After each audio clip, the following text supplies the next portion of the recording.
Georgia duo, the Band Loula, are currently on tour this summer, opening for Dierks Bentley and Zach Top.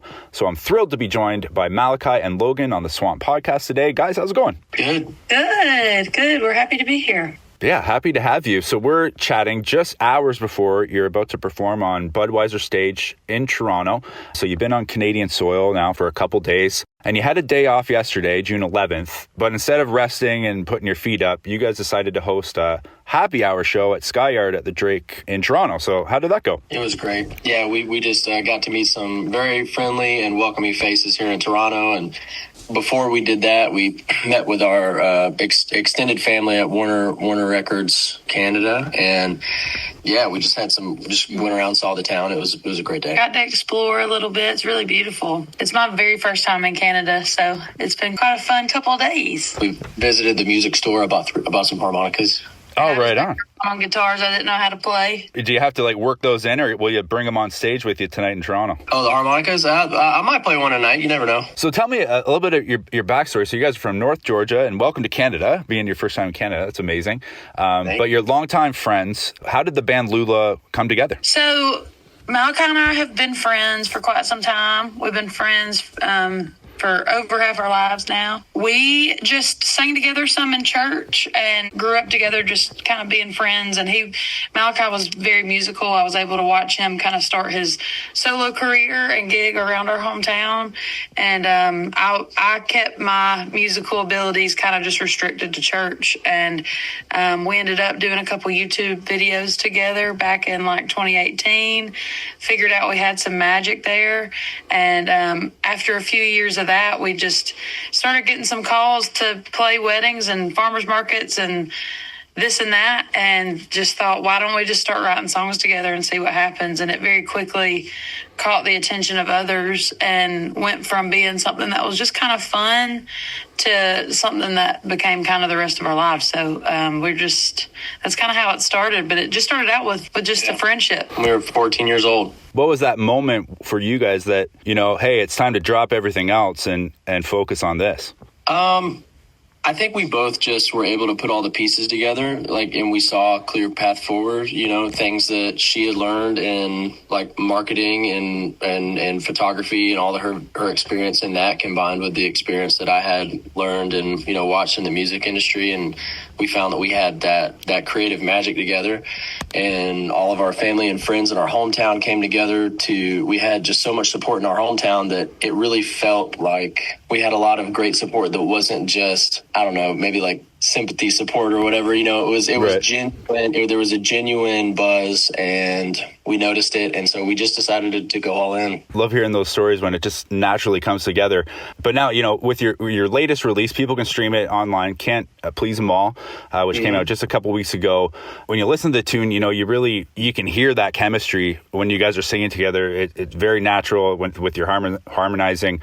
But maybe describe your sound, I guess, to me, of what you guys have put out together, and maybe what has influenced that sound. You mentioned singing in church and that sort of thing, but what are some of your influences that you're incorporating into the sound now? Yeah, I would say that it's funny that we're on the Swamp podcast because it's very swamp grass.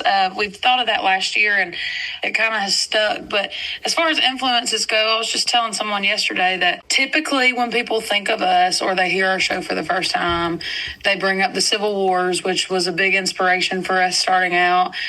We were very inspired by them for one of the first covers that we put on YouTube, as well as think of Chris Stapleton with the Civil Wars together, a project that we're soon to put out, kind of is influenced by the Chicks, Little Big Town, early Zac Brown band. So I think there's definitely influences across the board that lean more grassy, more rootsy, but still kind of hit that country vein. There's also a part of us, our guitar player, Gary Nichols, and also a huge mentor and friend of ours, has influenced a lot of Muscle Shoals sound into us. He was in the Steel Drivers, so you can hear a little bit of that, but as well as Southern rock and Leonard Skinner type of world. So there's things across the board, but at the end of the day, we're just the Band Loula, and sometimes we write songs that typically people wouldn't pin to be exactly exactly us, but it is us. We're creating a new sound that welcomes a lot of different elements. And like I said, the project we're soon to put out is more summery and punchy. And then to follow that, we've got a bunch of ballads, even a piano ballad to follow. So a little bit of everything. That was going to be my next question about, I know you guys are working on a project. You've spent time in the studio. You're working with Brothers Osborne, or John from Brothers Osborne, on your debut, overall project. So tell me a little bit more about that. I guess you touched on it there, but, when can fans expect that? Or is there still work to be done, I guess, to get it together? The work's done. We're excited that the work is done for it. And we plan to have this will be our first like product, as far as a collection of songs. And so we're excited for that. Right now, we're thinking that we maybe release one more single. Who knows? Whenever we get, the plan ready for that. But we're excited to just release music this summer and then put out this EP that's a little, caters to that summer vibe. It's fresh. It's, punchy, like Logan said. And I think people will see a different side of us that's also true to us. For any country music artist, I would think that this would be one of those pinch me or bucket list items or bucket list moments in your career. But you guys made your Grand Ole Opry debut recently, and I understand you got a standing ovation. So tell me what that moment was like and how that kind of came together. It was so surreal. It really was a dream. And, we're in a busy time in our lives, so it's not easy to slow down and really let it hit you. I think we both have to look at each other and, be in that moment, because it's hard to fully realize what's happening. But it was, I think, even more special and surreal that our friend Ashley McBride called the Opry herself and said, I want to introduce them. Nobody else can. So I think that's the moment for me that I was like, wow, they really want us to play there, and Ashley wants to introduce us. Like, this is a big thing. We really need to take this in. But it was wonderful, and we had just a huge, almost like a student section of family and friends from our hometown that came out. So being able to see them from the stage was so encouraging and such a beautiful moment for us, because sometimes I look back at when we had, just a few years ago, we had our very, very first house show as the Band Loula in my dad's pasture. And it's very similar to looking out and seeing those same people that were supporting us when we were it was a BYOB type of situation. And those same people are showing up and buying expensive tickets to sit and watch us at the Grand Ole Opry. It's really special, and it reminds us why we get to do these things is because the people in our lives. So very surreal, very cool. Cried a lot. Thought I was going to be sick before I stepped on stage, but we made it through. Excellent. So I got to ask you that in follow up to that, and speaking of the Grand Ole Opry and being young and up and coming artist, kind of just getting started. So having the chance to perform on that stage, is it more of like a holy shit, we've made it type of a feeling, or is it more of like a nod of approval, kind of a rite of passage type feeling where it's like, hey, it's go time now. We've done this. Now it's time to go. I would say the latter for sure. There's definitely some glory, to sit there and kind of bask in that moment. But at the end of the day, I think it's, really kind of what you said, more of a rite of passage. And we feel like we have the kind of approval of our peers and of the Opry, which is one of the reasons why, Nashville is Music City, So it's just very affirming. It's very encouraging to move forward. And, we expect to, or we really have the desire to play at the Opry as much as we can and pour into that community. But yeah, it's great to do that for the first time and have our debut and have that moment and bask in it. But it just kind of fuels us to move on, like you said, and do bigger things too. Speaking of John Osborne, I just thought of this after you said that.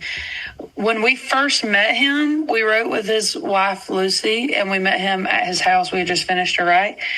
And he said, when you get a record deal, people think of that as the mountaintop, but really you just got the keys to open the gate at the bottom of the mountain, and now you can start climbing.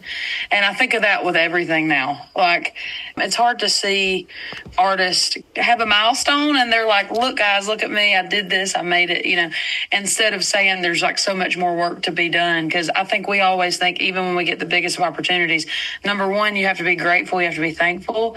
But number two, you have to look at like, there's more work to be done, and there's always ways to be better and more places to go and more people to reach. So I think that the Opry kind of felt like another key to the gate type of moment that John was talking about. Right on. Well, it sounds like too, yeah, you're not just resting, celebrating. I mentioned earlier, day off yesterday, and you're performing a meet and greet type performance, and you mentioned too with some of the work you've done, you know, the work's done for your first big project, but you already have a bunch in the bank, I guess, for the next one, right? So that's amazing. So, and I thought it was cool that you mentioned too that not that long ago you were playing at backyard BYOB type performances, and now you're currently on tour with Dierks Bentley and Zach Top. So, you know, tell me what that's like. It's a jam-packed schedule, but what's it like being in kind of in their orbit and going all across the country on this tour? So amazing. It's awesome. It's unbelievable, really. And I don't think either of us, we never expect to get something like this. So I don't think it was really on our radar before we found out that we would even be qualified for a moment like this. But when we got asked, of course, we both were like, we're ready for that. We can do it. We know we can. So I think something I like to really talk about too is, yes, it's a great opportunity for us, but we've got such a good band. We're out here with a full band, and they're really working hard for us. And for them most of them are Muscle Shoals boys that grew up together. They're just absolutely legends. We have a legendary fiddle player with us that's actually Toronto based. And it's just really cool that these people who are so incredible and like so talented, like if you see us live one day, you'll see they are just beyond their years, and they have dedicated a summer to us. And not only that, but we're not the artists that are in the buses, we're the ones in the van chasing the buses. Right. And they said, you know, hell yeah to doing that. So we're really, really indebted to them. But as far as being on this roster with Zach and Dierks, it's really unreal, especially sitting there backstage, hearing their hits from side stage, and you're like, oh my God, I grew up to these songs. Or, you know, I Never Lie is such a massive song, and you're hearing it from somebody that you now call a friend. It's really beautiful, and we're so thankful to Dierks and his team. Mm-hmm. Absolutely. So before I let you go, I got to ask, what is the name, the Band Loula? What does that mean? Whenever we decided we wanted to be a band, we started looking for band names, and we didn't, you know, I think some people, they put a lot of focus around it, and they really want a whole story there.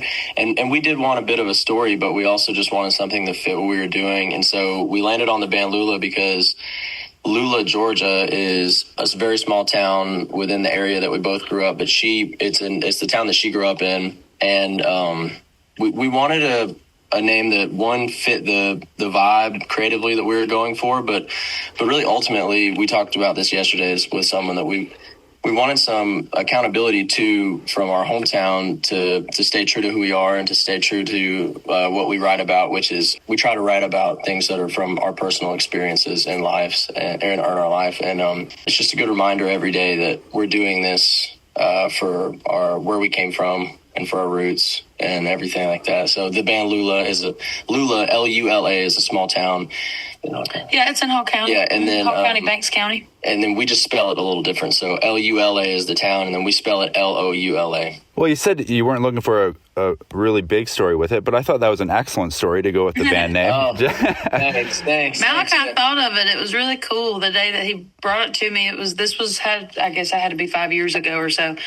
He's like, what if it was the Band Loula, but we spell it different? And there was two options. He said it could be L-O-O-L-A or L-O-U-L-A. And for about a week, we were L-O-O-L-A because on my Spotify, I had already made a playlist that said the Band Loula covers, so songs we needed to play at like our cover gigs. Right. And it says Loula. So I get a reminder sometimes that we were spelled differently, but I think what we landed on is cool. And to Malachi's point that he made to me all those years ago, we're the Band Loula that you'll Google. So I don't think Loula means anything else, too. Yeah. That's what I looked it up, and it came up like, did you mean this instead? I'm like, so I'm just going to ask him and try to find out. So no, I'm glad I asked.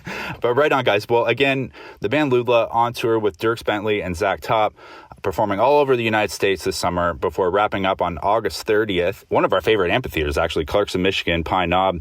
So head to thebandloula.com for all the dates and ticket information, and definitely stay tuned. We're looking forward to your new, brand new EP and new project. So Malachi, Logan, thank you very much for taking the time with me today. Thank you so much, Aaron. We appreciate you. Thanks for having us.